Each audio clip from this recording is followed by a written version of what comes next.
There's definitely a time of year difference. There can be. If you have a crop, if you're growing a crop in a field and you sample in the fall, generally your results will be the lowest of the year in the fall. If you, similarly in the spring, your results will be the highest.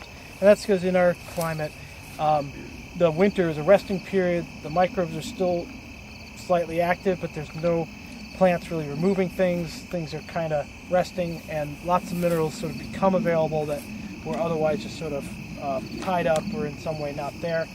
And so you'll often see many minerals will be slightly higher in the spring than they are in the fall. Sometimes it can be pretty dramatic. In the case of like potassium in a sandy soil with mediocre potassium anyway, where you're growing tomatoes or something that need a lot, you may see that number super low in the fall, bounce back a little in the spring.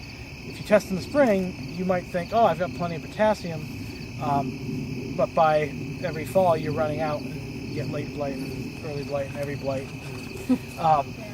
So it is, I recommend, I like to do a fall test. It tells you kind of how bad things might be, and it also gives you normally a couple months to get things applied and then plan for your spring applications as well. So I generally recommend a fall soil testing. I recommend doing it every other year or even every third year in some cases.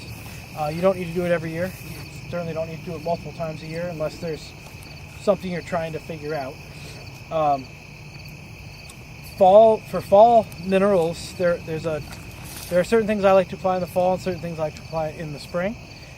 Fall would be the things that take a while to break down. So rock dusts, limestone are great to apply in the fall. Sulfur as well, especially if you're low, apply it in the fall. The things that are salt fertilizers, so potassium sulfate, many of the trace elements, I would do in the spring generally, but it doesn't hurt to do it in the fall, especially if you've got some organic matter there to help to hold on to it and make sure you don't lose it and have it leach away. So yeah, because many minerals take a long time to break down. Sulfur takes 6 months. Limestone takes 3 years, plus or minus a decade. Gypsum takes 12 months. Even potassium sulfate, which is pretty quick, that takes 3 months. K-Mag, Sulfamag is about 1 month. So that's basically trying to eventually sort of learning what you're using and then when to apply it. So for instance, Sulfamag or K-Mag, I really like for spring application. Potassium sulfate is either fall or spring, depending on the situation. Gypsum, lime, sulfur, many others I like to do in the fall. So